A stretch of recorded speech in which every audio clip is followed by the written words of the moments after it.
hágale. ¿Ya? Estamos ya a la hora. Si ya Pero no estamos, ya no estamos. echamos chismes o ya echaron todos los chismes. No, no, estamos Oiga, esperando el gran chisme tuyo. El hombre de Roma, a ver qué fue lo que le pasó. ajá. Oiga, qué maravilla. Arturo Aquí, Pérez Reverte. Reverde, es lo que está ahí. ¿Ya lo están viendo bien? Perfecto. Sí, señor. Señor, tenemos la fotografía a plena pantalla de Arturo Pérez. Listo. Bueno, eh, Pérez Reverte es un muy simpático autor español, nació en Cartagena, España, estudió con los padres maristas, o sea que es así como compañero de Chaparro y de Murcia, más o menos, ¿no? Y Y Leonidas. tiene una cualidad muy chévere y es que él es periodista, fue coso de guerra, ¿cómo se llamará eso? Corresponsal. Corresponsal de guerra. Y más o Pero menos sí, hacia el año, yo creo que para hacia mediados de los 70, 75, escribió un libro con una cualidad muy chévere y es unir temas de interesante cultura y hacerlos muy amenos. El libro se llama El USA. Yo ese no lo he leído. Más o menos hacia el 75, 76, debió haber publicado otro libro que se llama El Club Dumas y que fue el éxito de los éxitos. De ahí para adelante, el tipo es muy cotizado tanto en España como en los países latinoamericanos por lo agradable de su narración y de su narrativa. Eh,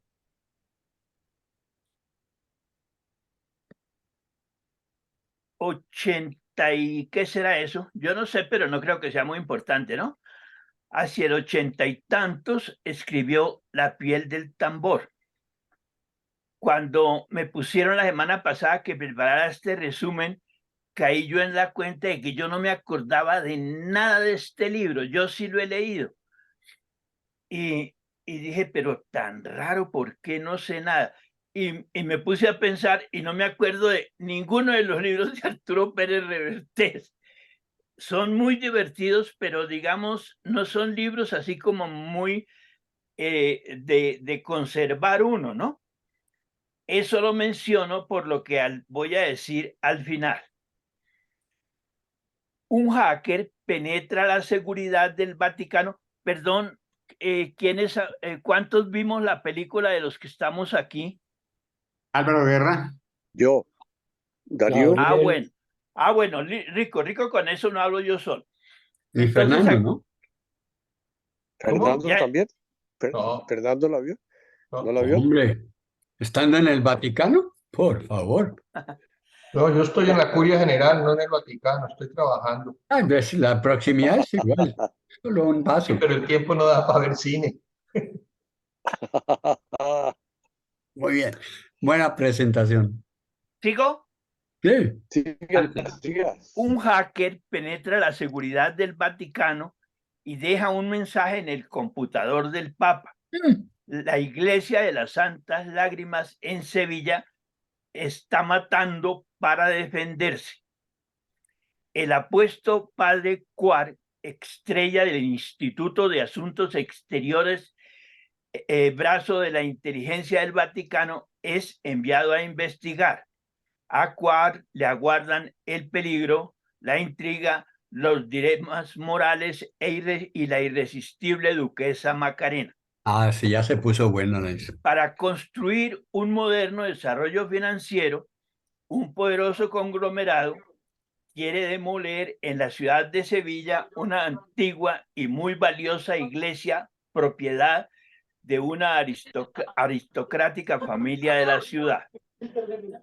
Un no muy colaborador obispo, un anciano y terco párroco, una antropóloga y restauradora, una condesa de avanzada edad y su hermosa y única hija, un astuto banquero y un comandante de policía enfrentan desconcertados todos ellos dos extrañas e inexplicables muertes sucedidas en la iglesia en mención.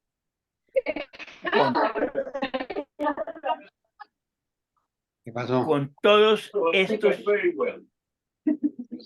¿qué es lo que suena? Que hay un ruido terrible. Pero yo me estoy oyendo mal. No, no, no, muy bien. No, ya ahorita te estoy dando bien. Lo que pasa es que hace 15 o 30 segundos entró un relajo ahí que no sabíamos. Ah, bueno. Pero, Pero ya está bien. pero voy bien, ¿sí o no? Muy bien. De maravilla. Perfecto. Con todos estos elementos, Pérez Reverte construye una fascinante trama novelesca, The Man from Rome, que en el Avenida Chile de aquí ahorita lo están dando como La piel de el tambor. Anoto que yo este afiche no lo vi cuando vi la película. Yo vi la película y el afiche no lo vi. Lo anoto por algo que voy a decir más adelante. Los personajes son el Papa. Hay un detalle simpático. El Papa lo hace, no sé si ustedes lo identifican, Franco Nero. Franco Nero. Sí, Franco Nero hace también de Papa en la película de Sí. la semana pasada. Sí, sí, sí. Y Franco Nero era un sex symbol de nuestra época, ¿se acuerdan? Sí, sí. Ahora está haciendo de Papa el tipo. ¿Qué cosas tiene el cine, no?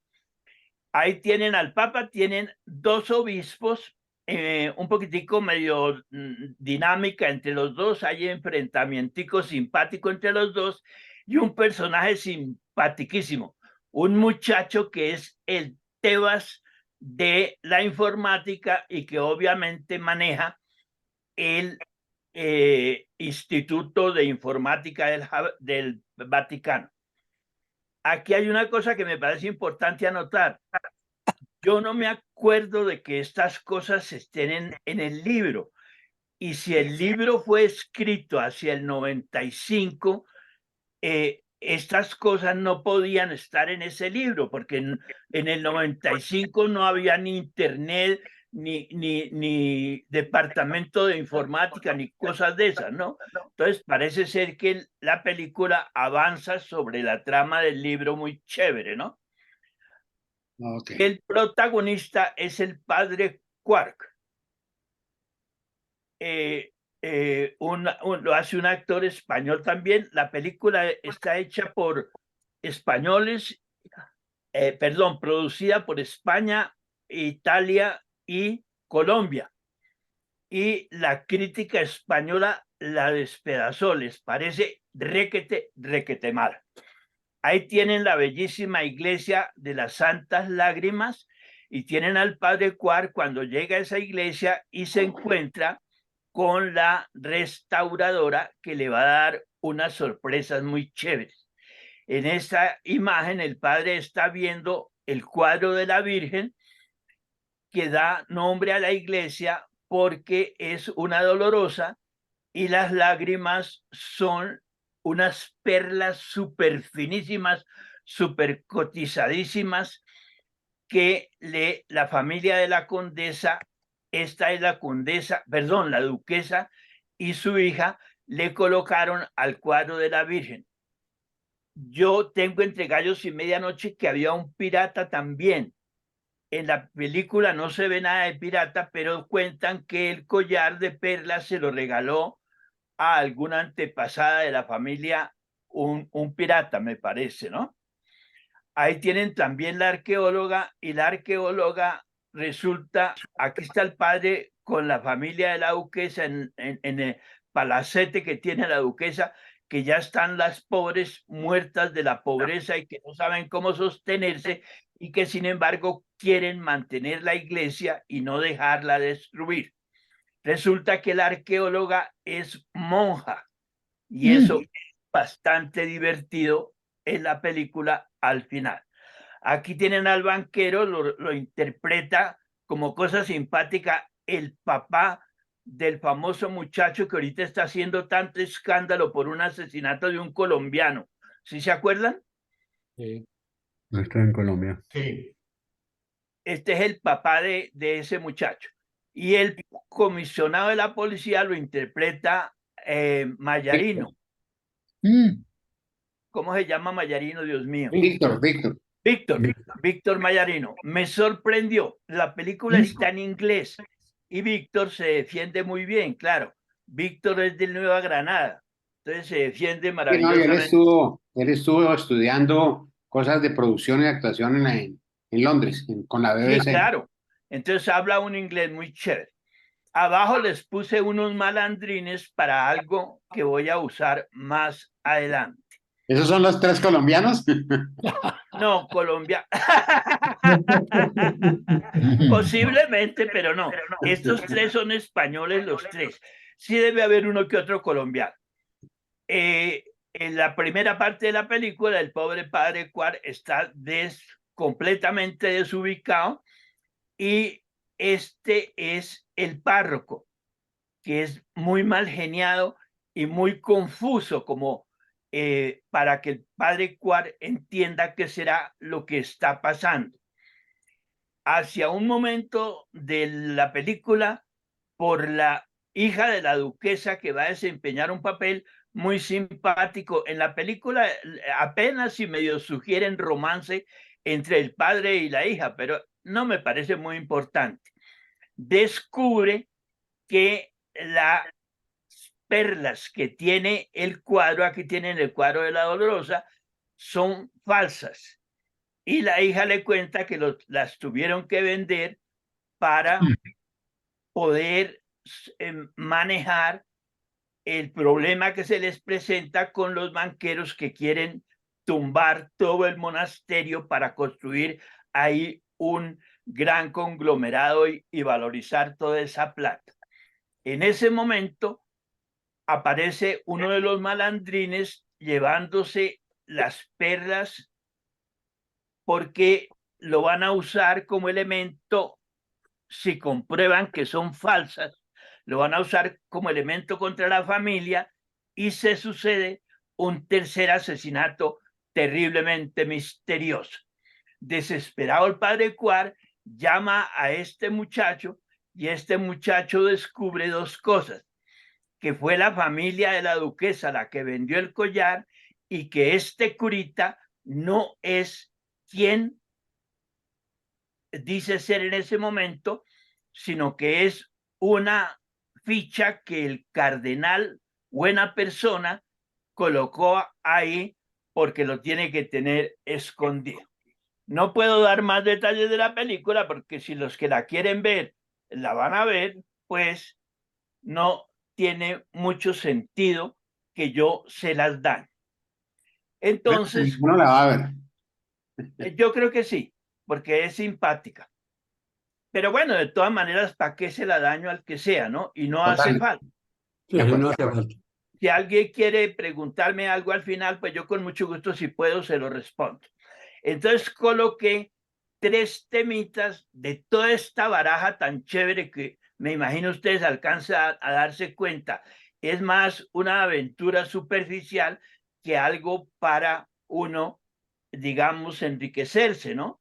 Pues no, fíjense que tienen temas de mucha riqueza. De todos esos temas, escogí 3 para una simpática conversación con esta película.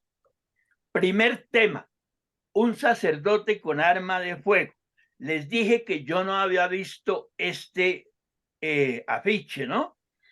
Y me alegré mucho, porque cuando vi el afiche preparando esto, me pareció hartísimo el afiche. Un cura disparando como que no pega, ¿no? Como que eso es como harto esa vaina. Es muy feo las armas de fuego. Y sobre todo, que se presta para mí, que tengo aversión a las armas de fuego. Me parece tan inútil, por Dios, una mini Uzi o una de esas metrallas que abren fuego y disparan no sé cuántas balas y mata al todo el que se atraviesa. o esas balas terribles, o un tanque, o un coso de esos que disparan y tumba una casa. Me parece tan absurdas las armas. Yo creo que las armas son parte del mal. Hay algo que me parece interesante conversar sobre las armas, porque me parece horrible. Y fíjense que el afiche es harto, ¿no es cierto? Un sacerdote disparando una pistola como que no pega. Pero tiene de bueno que al final de la película, en el clímax, tanto el padre Quark como el muchacho que le ayuda tienen que rescatar al cura párroco que es secuestrado por los malosos que les mostré.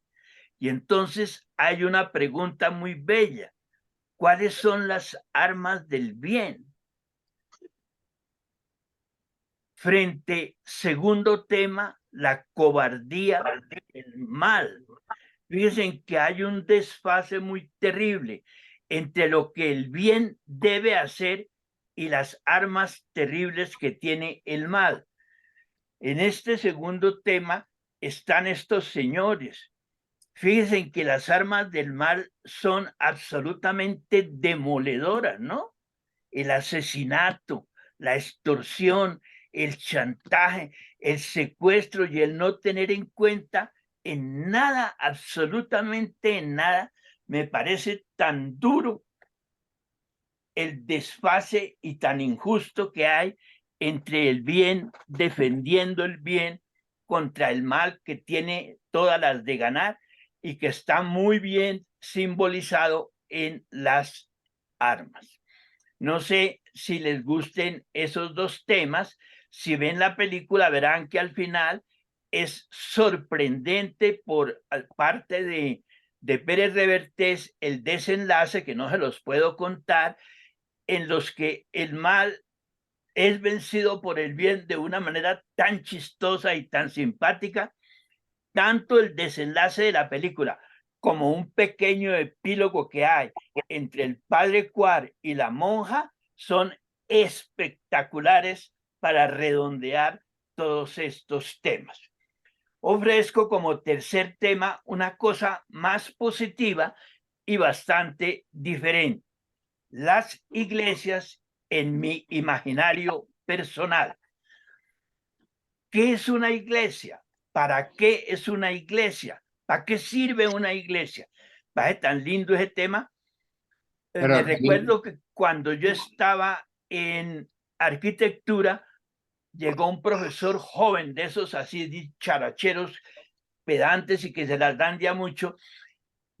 A mí no me tocó como profesor de taller, pero a uno de mis alumnos sí, y un día me invitó este alumno y estaban escogiendo tema para el segundo taller ese año y algún muchacho le dijo al profesor, ¿cómo se llamaba este profesor? Bueno, no importa, ¿no es cierto? Le dijo el muchacho, profesor, ¿por qué no hacemos una iglesia? Y el tipo respondió tan feo, dijo, las iglesias no sirven para un carajo, eso es para que las beatas vayan allá a chillar y la demás gente a dormir. A mí me causó mucha impresión y viendo esta película me acordé de eso. El cristianismo reúne en la iglesia tantas cosas chéveres, pero tantas cosas. Desde que el Imperio Romano aceptó el cristianismo, el estilo bizantino ha creado las iglesias más bellas que uno se pueda imaginar. Recuerden las iglesias rusas que se replican por el mundo entero y que significan tanto para una comunidad. Eso, fíjense, desde hace 700 años. Y una vez que esto produjo todas esas cosas chéveres, aparece el estilo románico en la Baja Edad Media y produce todas estas iglesias tan espectaculares. Y como si eso fuera poco, en los 2 siglos siguientes, todo el gótico y todo lo que eso significa para nuestras iglesias como centro de la Eucaristía, etcétera, etcétera. Y como si eso fuera poco, lo sigue el barroco con toda la influencia del barroco. Y podríamos seguir, pero tranco ahí porque la iglesia de las lágrimas sagradas es barroca. Detalle simpático, este barroco fue el que llegó aquí cuando España vino y nosotros lo tenemos como el colonial español. Y yo le tengo un cariño impresionante a eso porque significa mucho para mí las iglesias. Concluyo. Hace unos 2 años, me parece, en el 19, en un fin de año, mi hermana chiquita y yo, que no tenemos familia, nos vamos al fin de año a paseo. Y ese año nos fuimos por Boyacá a las iglesias de Boyacá. Y en cada pueblito de Boyacá veíamos barroco, colonial, español, tan hermoso, tan hermoso. Fue muy, muy emocionante ese paseo para mí y al ver esta película lo recordé. Me imagino que 2 o 3 personas de las que están escuchando recuerdan las iglesitas coloniales españoles de Boyacá. Aquí me tienen en el púlpito de Tópaga. ¿Se acuerdan de Tópaga? Todo Sí, claro. todo esto es lámina de oro en unas iglesitas tan espectaculares y tan bellas. Ofrezco esos 3 temas: un sacerdote y un arma de fuego. ¿Cuál es el arma del bien para defenderse frente a la cobardía del mal? El bien. Y tercero, las iglesias de nuestro imaginario. Muchas gracias. Gracias, Daniel. Sí, Muchas Daniel, gracias, Daniel. Gracias. Excelente. ¿Alguien tiene algún comentario, alguna cosa que hay de la película, algunas conclusiones de la película, además de Daniel? Oiga, que esa película hay que verla 2 veces. ¿Cómo dices? La película hay que verla 2 veces. Primero la ve uno como una aventura policíaca, Sí, pero si uno se pone a pensar, tiene unos diálogos, unas interacciones personales espectaculares.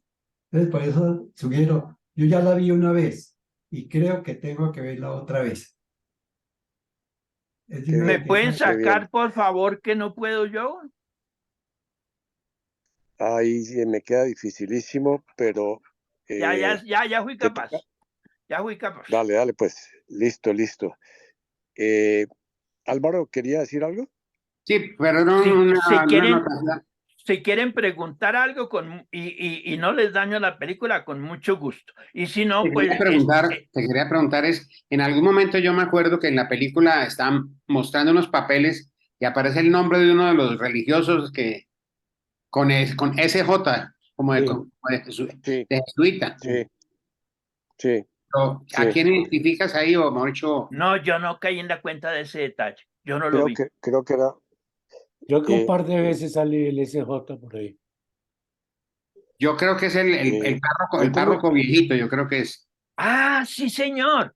Es que Sí, el sí, señor. párroco lo tenían escondido ahí porque él tiene un pasado, pero yo no lo conté para Sí, no dañar la película, ¿no? Lo tenían sí, escondido. Y eso es muy simpático. Cuando Cuar y el muchacho tienen que rescatarlo del secuestro, es para uno morirse de la risa, ¿no?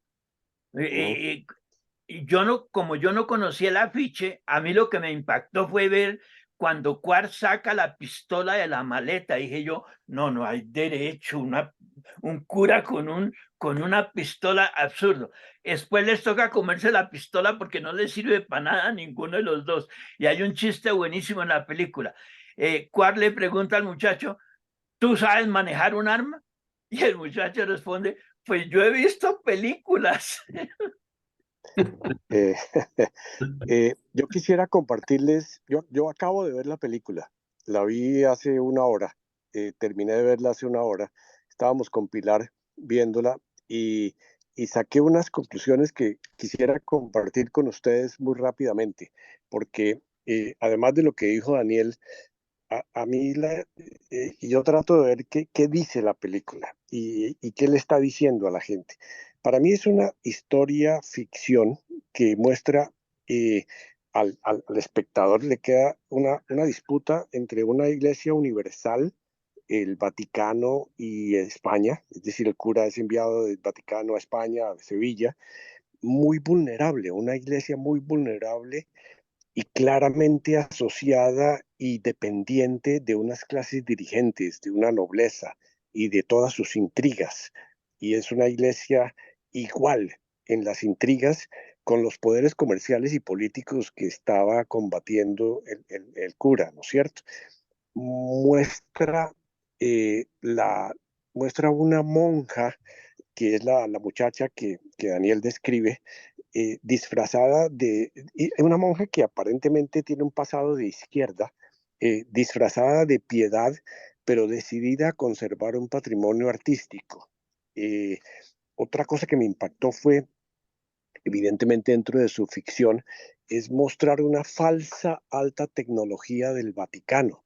El Vaticano tiene hackers como cualquiera, como los otros hackers que entran al Vaticano, pero el Vaticano tiene uno que combate a los hackers. Además, el que combate a los hackers es un actor supremamente popular en España, se llama Carlos Cuevas, que es el que hace de coprotagonista de una serie de Merlí, una serie muy interesante de filosofía.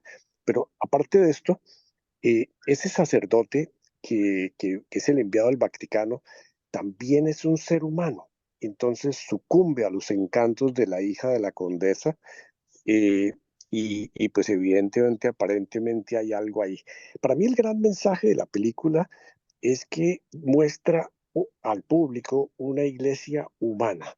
Eh, eh, y esa iglesia humana, aquí haciendo una reflexión también sobre lo que hemos visto en estas semanas aquí en Italia, eh, nos ha dado una imagen a cada iglesia que entramos, porque aquí en Italia uno ve muchas iglesias por todas partes, en Florencia sobre todo, y bueno, y en Roma ni se diga, y en todos los pueblitos que hoy estuvimos en un pueblito pequeño, es una tremenda iglesia. El gran poder de las iglesias y el gran poder de la institución iglesia. Y en cada iglesia, por ejemplo, ayer estábamos en Florencia, en la Basílica de la Santa Cruz. La Basílica de la Santa Cruz, si uno la quiere resumir, es casi un mausoleo dedicado a las tumbas de las figuras más relevantes de la historia y de la literatura italiana, ¿no es cierto? Y los poderosos eran los aliados de la iglesia. De alguna manera, mi reflexión ha sido una cierta, con toda sinceridad, cierta repulsión a toda esta pompa asociada con la iglesia institución y en mi manera de ver un poquito el olvido de lo simple y de lo social del mensaje de Jesús. Para mí lo que ha sido muy impactante, eh, verlo y estudiar un poquito todo este turismo tan brutal que hemos visto en Italia, dedicado a mirar instituciones medievales, pero sobre todo iglesias, y el poder inmenso que ha tenido y que tuvo y que tiene la iglesia, institución. Y evidentemente la película muestra una serie de luchas internas dentro de la iglesia, los cardenales, las intrigas entre el parco, el otro. Pero lo más impactante, comentábamos con Pilar, fue que todo se absuelve con la absolución del cura o del obispo o del otro. Es decir, usted, la monjita esta que nos hablaba Daniel, mató a tres y pues simplemente el cura le dice yo te absuelvo, ¿no? Inclusive en un momento No quiero que de lo la sepa. película es impactante. Entonces, estas son como mis reflexiones con respecto a la iglesia, a la película, sobre todo que nos coge a nosotros en un ambiente de estar haciendo esto y decir, wow, ¿qué es esto? Pero por otra parte, es una iglesia que es humana, es de seres humanos y eso es bueno. El mensaje deja de ser la iglesia celestial, montada en una nube, absolutamente santos, todo, no, no, tiene tantas corrupciones como tiene el ser humano, como tiene el portal de la calle, deja de ser la gran institución todopoderosa que no tiene defecto alguno. Esa es mi reflexión. Bueno, ¿Opiniones? a pedacitos vamos haciendo la bebida. A mí me parece que es muy triste la imagen que proyecta la iglesia, muy Sí, frustrante y yo entiendo lo tuyo, Darío, de que hay una dimensión humana, pero es que la dimensión humana no la da la corrupción, mejor dicho, a mí me parece que es decir, es pasado de nota de lo que hoy, mejor dicho, no puedo hablar de Francisco al tiempo de hablar de esta película, me da pena. Es claro. decir, hay una pompa y una cosa que yo sé que todavía existe, pero yo creo que la iglesia, bueno, tiene que pagar un poco, haber sido siempre, o por lo menos es la percepción que yo tengo, pero muy aliada con las élites y punto, ¿no? Y punto. Ujú. Y hay unas cosas así, unos carros y unas...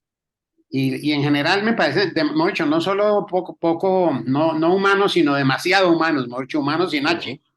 Es decir, metidos todos en un cuento de, no faltó, sino que, perdóname por la expresión, que el cardenal también se comiera la vieja, pues, mucho no, Sí, o por no lo sí. contrario. Además, por ejemplo, ese episodio, digamos, del cura, por la pequeña historia que se fragua entre el cura y la hija de la churra, pues, es es decir, es un romance como para alguien que va a pasar una noche en Ibiza, pero no de un Sí, sacerdote que, ¿sí me entiendes? sí, Que es perfectamente sí. normal porque todos los sacerdotes se enamoran y eso del sexo es otro cuento, pero es tan elemental, tan superficial la relación que no justifica, mejor dicho, que se acuerde y se acostaron al cuarto de hora después de haberse visto. Sí. No, no fue Muy Entonces, tanto. rápido. y un poco para mi gusto es un tono de la película, yo diría poco creíble porque es muy caricaturesco todo, es decir, la Sí, caricatura mala de la iglesia, la caricatura de torpeza de muchos del bajo mundo, pues, de esto. Hay unas muertes, pues, que no las cree nadie. Y en general eso me impactó negativamente. Mejor dicho, me parece que el guión es poco feliz. Eso no es culpa de Reverte, pues, de Pérez Reverte y no del guionista. Pero me pareció que son historias que pudieron ser interesantes, pero se quedaron en la mitad, ¿no? sí. Y pensaba, no sé si ustedes vieron no sé qué, lo de Da Vinci, ¿cómo se llama? El El código Da Vinci. Código Da Vinci. Es otra cosa, ¿no? Es otra Claro, cosa que claro. tiene elementos de esto, pero es una cosa de mucho más factura, me parece. A mí la verdad me pareció mediocre la película, pero pues como todo, chévere, bien, pero yo creo que les quedó grande, porque son como tres historias ahí simultáneas que no logran como tener vida propia, Co- ¿no? El Como banquero confusa. es terrible, pues el banquero es fatal, pues. Ujú, Pero bueno, ujú. insisto en que hay mucho cliché. Me parece que no llega a profundizar en nada, lo cual tampoco es obligación porque cada película no tiene por qué ser pues la Divina Comedia. Pero de todas Ujú, maneras ujú. me pareció mediocre en su historia. Y lo mismo Sí, los actores se, se, se contaminan un poco con eso. Me parece que las actuaciones son poco rescatables la gran mayoría.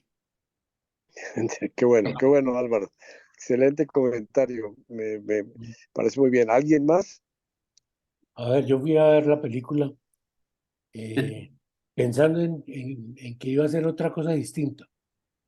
Eh, Ujú. Como comentábamos con Marcelino, porque nos encontramos casualmente en el cine. ¿Ah, eh, sí? sí, Eso era una eh, cita clandestina. sí, ese boato, esa pompa, esa vida de lujos estrafalaria, sí, esos ropajes, los palacios con unos mármoles increíbles, el Mercedes-Benz. Pues yo sé que es una novela, eh, pero habrá mucha gente que no lo entiende como una novela, sino que piensa que Ujú. puede ser la realidad. Y en parte es la realidad, pero pues Sí, yo creo señor. lo llevan a una caricatura. Eso. En general, la película pues es pasable, digamos. No es ninguna maravilla. La vieja es chusquísima, Mi pregunta es colombiana, Creo que es Ah, española, ¿no? tiene pinta de Creo que española, es... yo creo que española. pero no porque no, en el hablado no se les notaba. Pero bueno, Ajá. ok, no era importante. O sí era importante. Qué bueno, qué bueno. ¿Alguien más quiere un comentario sobre la película o sobre lo que hemos conversado, ¿no? Eh, Quisiera aventurar una reflexión un poco histórica más que sobre la película, ya a propósito de lo que observaste, Darío, y lo que acaba de decir Gabriel.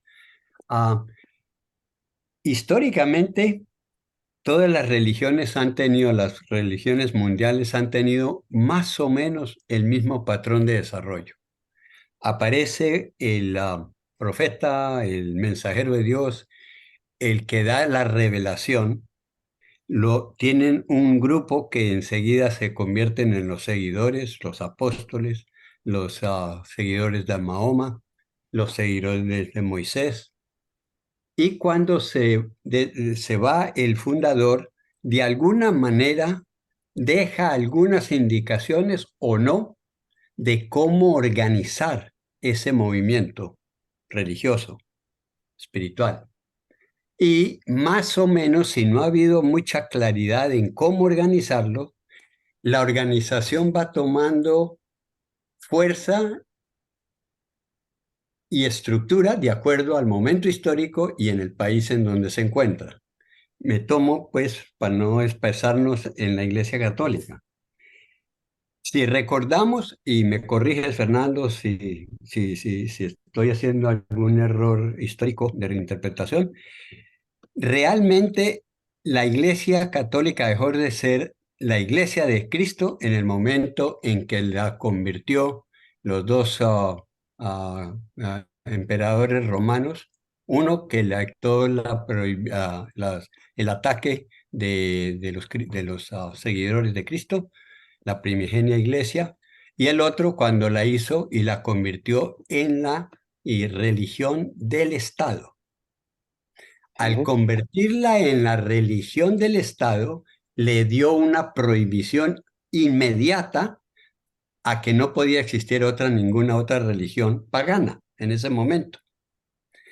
Para que se pusiera en práctica ese edicto, hubo, consciente o inconscientemente, dos movimientos simultáneos. Uno fue que le dio a la Iglesia institución un estatus de estatal que no lo había tenido antes. Antes había sido la iglesia de la persecución, del Coliseo Romano y de todo esos terribles momentos de crecimiento perseguido.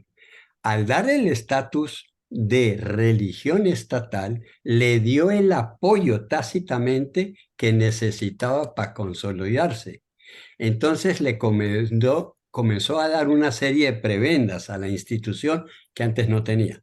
La primera de esas fue que le dio la protección estatal para comenzar a organizarse de manera que se convirtiera en la religión del Imperio Romano y que eliminara a todas las otras dioses romanos. Entonces, para que eso ocurriera, no podía hacer otra cosa que comenzar a organizarse local y nacionalmente creando las iglesias. Pero para construir iglesias necesitaba obviamente el respaldo económico para llevar a cabo semejantes monumentales iglesias en todas partes, en todas partes. Creo que Italia es un perfecto ejemplo. No queda pueblito sin una iglesia. En Colombia no hay pueblito que no tenga una iglesia y que el centro administrativo civil comienza en la plaza con la iglesia. Y después viene la alcaldía y lo otro y lo otro y lo otro. Entonces, en ese sentido, cuando la iglesia comienza a convertirse en un poder estatal que tiene la capacidad en el momento de mayor crecimiento de poder y autoridad, de que pone y quita los reyes de los países en Europa, bueno, ahí se adquirió la autoridad total y absoluta para poder demostrar, no conscientemente, pero sí demuestra que ella es la autoridad construyendo la San Pedro, de la plazoleta del Vaticano.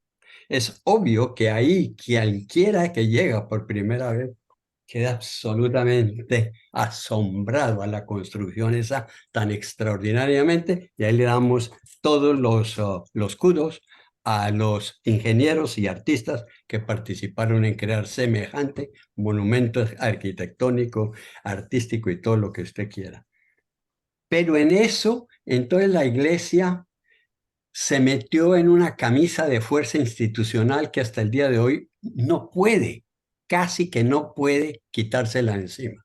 Me refiero a detallitos si ustedes arman el picture, el dibujo. Imagínense por un solo instante que toda la curia del Vaticano decida de un día para otro quitarse todos esos trapos morados y vestirse como hombres y dejar de la tiara y la capote de los obispos. Todos esos símbolos de autoridad es imposible de abdicar de ellos porque se abdica a la expresión externa de ese simbolismo de autoridad. Supónganse que decidiera el Papa decir ya no más prebendas civiles para la religión. De manera que si usted me da esto del Estado, yo le brindo esto. Y entonces esa coalición entre la autoridad de la eclesiástica y la autoridad civil con intermediarios de la empresa privada, eso se convierte en una superinstitución que ha durado 2000 años. ¿Qué podría hacer hoy en día un papa para desmontar todo ese andamiaje? Es prácticamente imposible. Entonces tiene una o dos alternativas: hacer un ayornamiento total interior que crea una iglesia simple y de los pobres, o abandona eso y que quién sabe qué le pase. Entonces me parece que eso que apuntan ustedes es lo que expresa, sin querer hacer un análisis, porque es parte de la herencia histórica de la iglesia. Esa estructura, soberbia estructura, y ese poderío y esa autoridad la ha adquirido, la ha mantenido, y quién sabe cuánto más tiempo la tiene que mantener si quiere identificarse como Iglesia Católica.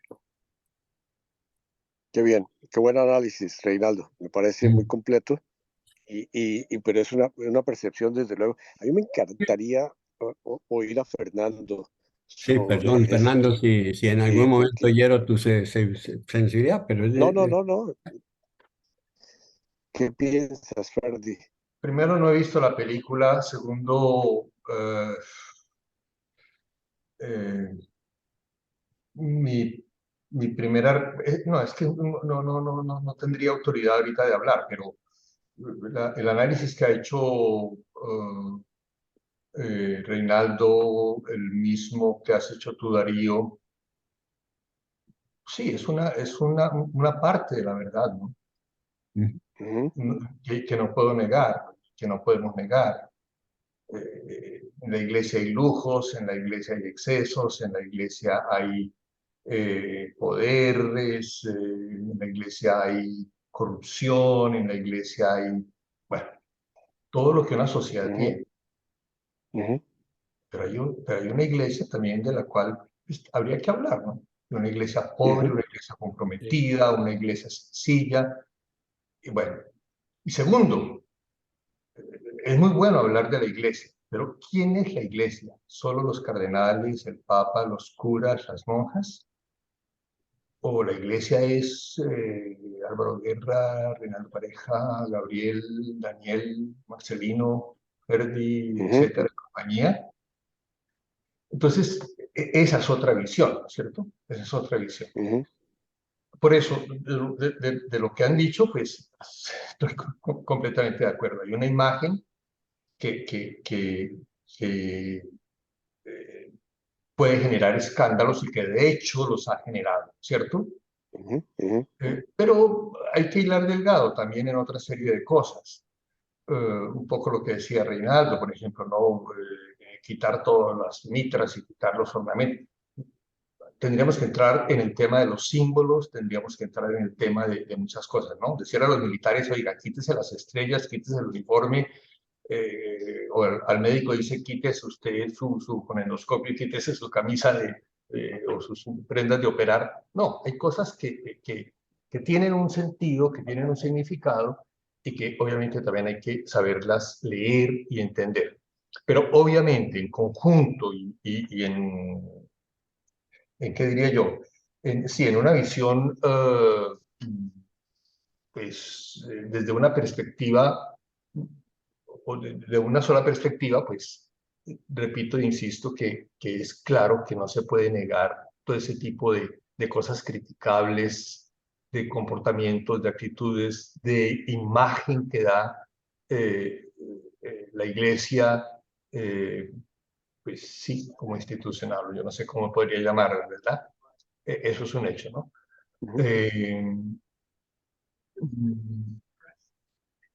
Yo soy el primero y ahorita hace poco que estuvimos con Darío y sus hijos ahí, con Pilar en el Vaticano, yo les decía, miren, esto es un lujo, ¿no? Estos mármoles que lo sacan de un monumento, les visten el Coliseo para construir el Vaticano, bueno, es que se le quitó la ropa a los pobres y la convirtieron a los ricos a aprovecharse, ¿no es cierto? ¿Qué sé yo? Sí, No sí. se puede negar que hay una imagen que realmente puede generar, pero si yo escucho a Daniel emocionado con las iglesitas de Boyacá, con el arte barroco, con el arte gótico de Milán, de la Catedral de Milán, con la reconstrucción que están, hoy estaba viendo el video de la reconstrucción que están haciendo de Notre Dame en París, de la iglesia de la Sagrada Familia en Barcelona. Bueno, pues uno dice, como arte maravilloso, como expresión religiosa, pues tiene sus encantos, sus significados, su grandeza, sus valores. Pero también, pues uno si va a hacer cuentas, dice, la millonada de plata que se han gastado en todo eso, y entonces, como Judas diría, ese perfume que gastó la mujer allá bañando los pies de Jesús, se hubiera podido vender y arreglar el problema del hambre en el África, ¿no? Más o menos era lo que decía Judas. Entonces, creo que los análisis son verdaderos, los que se hacen, pero obviamente no hay que perder de vista como otras facetas, ¿verdad? Bueno, eso sería lo que tendría que decir. Excelente, excelente, excelente, Ferdi, excelente, excelente. Creo que nos aterrizas. Daniel. Yo quisiera complementar lo de Ferdi. Me entristece un poquito ver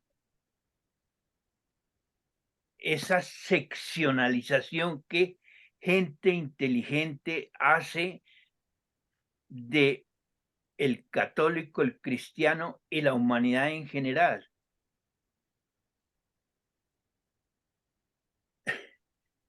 Y voy a usar un ejemplo sarcástico, por favor no me lo tomen como sarcasmo, es que me suena muy bien. La paz total. ¿Cómo quieren hacer la paz total si a los que hay que tener en cuenta es a los pobres, y la iglesia de los pobres, y la iglesia de los necesitados, y la iglesia de los desamparados? No, la iglesia es total. En la iglesia están los pobres y los ricos. Y si usted quiere hablarle a los pobres y a los ricos, tiene que universalizar todo. O si no, está diciendo una bobada, la misma bobada de la paz total. Imposible, completamente imposible. El sarcasmo va más al fondo. ¿Cuál es el problema que tiene el gobierno que tenemos ahorita en Colombia? Que el grupo que nos está gobernando no tiene gente preparada para gobernarnos. Los ministros son un desastre. Los viceministros peor. Y el cuerpo diplomático da grima. Repito, no nos quedemos con el sarcasmo que yo acabo de hacer. Ampliemos nuestra mente. La iglesia tiene que ser para los ricos y para los pobres, para los de mucha plata que quieren mucha plata y para los que no queremos tanta plata, pero queremos las cosas. ¿Cómo es posible construir el gótico si no se va a gastar plata? Imposible. Tener iglesia de los pobres, solo para los pobres, pues sería la iglesia, sería la institución más arrapastrosa del mundo. No. Hay que ver con mente más amplia, me parece a mí. Hay que respaldar la labor del bien y reforzar la labor del bien. Y repito mi tema que no me le pusieron ni cinco de atención, pero no me importa. El mal es muy cobarde porque sus armas son totalmente destructivas y destruir es muy, muy fácil, pero muy, muy fácil. Construir es complicadísimo. Y sin recursos no se puede construir. Sin recursos no habría iglesia. Son tonterías. Como no habría otro montón de cosas. Muy bueno reflexionar y muy bueno devolverse y mirar que no hay que tener tanta pompa y que hay pompa que se puede desechar. Pero ¿por qué tiene uno que desechar toda la pompa? Entonces, ¿todos tenemos que ser unos harapientos para ser gentes de bien? No. A mí esa idea del socialismo no me convence, pero ni poquito, ni poquito. ¿Alguna otra opinión? ¿Alguien quiere hacer algún comentario? Yo respeto mucho las decisiones de cada uno y evidentemente hay puntos que no estoy de acuerdo, pero yo creo que todos tenemos la posibilidad de tener opiniones diferentes.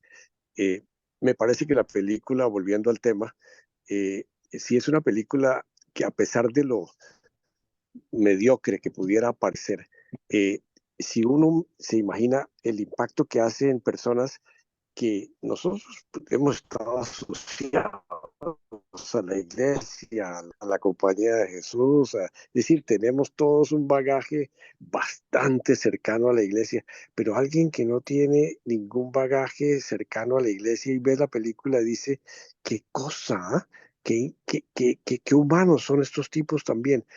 A mí personalmente me encanta la idea y es una de las cosas que lo he ido aprendiendo con los años, de que la iglesia es de humanos. Es decir, de que no se le puede decirle a la iglesia, digo la iglesia institución, los que se alinean como directivos, como comunidades, son humanos, son seres humanos. Dejaron de ser las personas perfectas que tal vez soñamos que eran, no, así hay como buenos y comprometidos y los respeto y los quiero y son mis grandes seres admirados.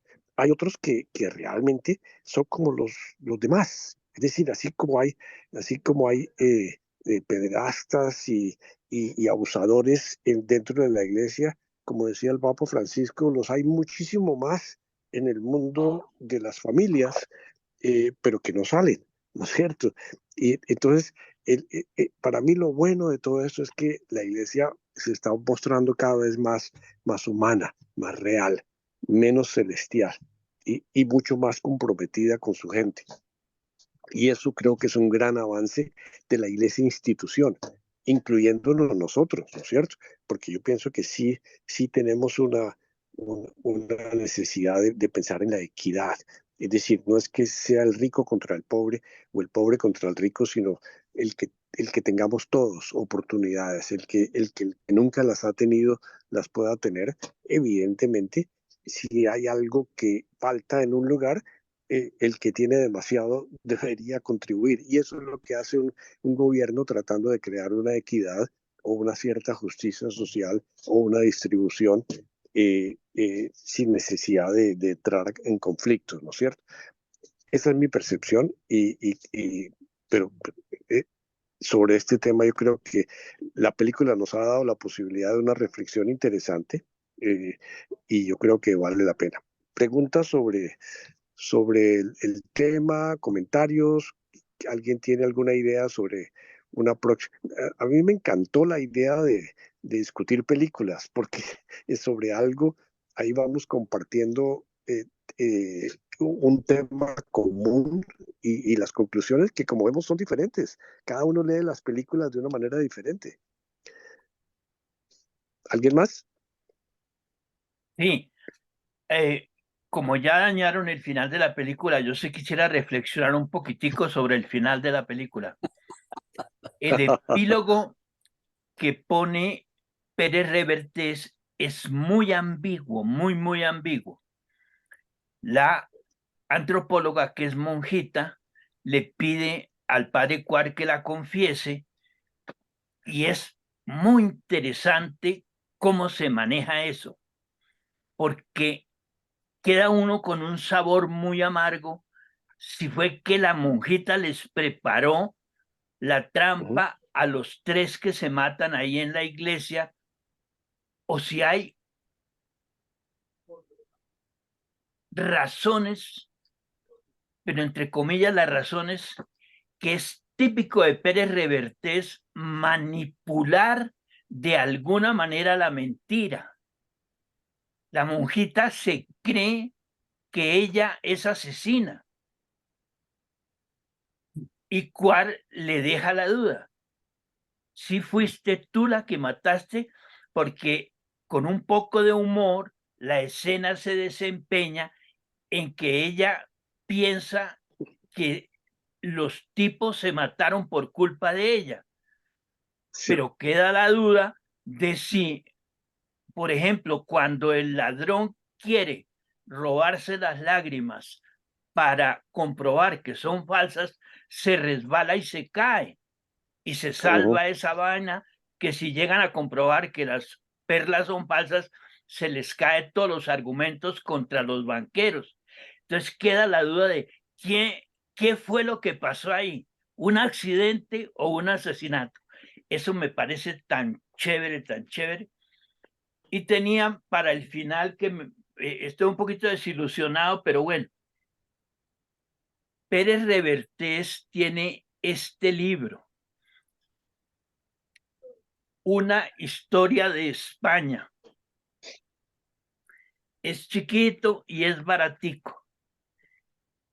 Y recopila, son como 5 o 6 años de artículos en algún semanario español que él escribió y repasó toda la historia de España haciendo sarcasmo y sátira.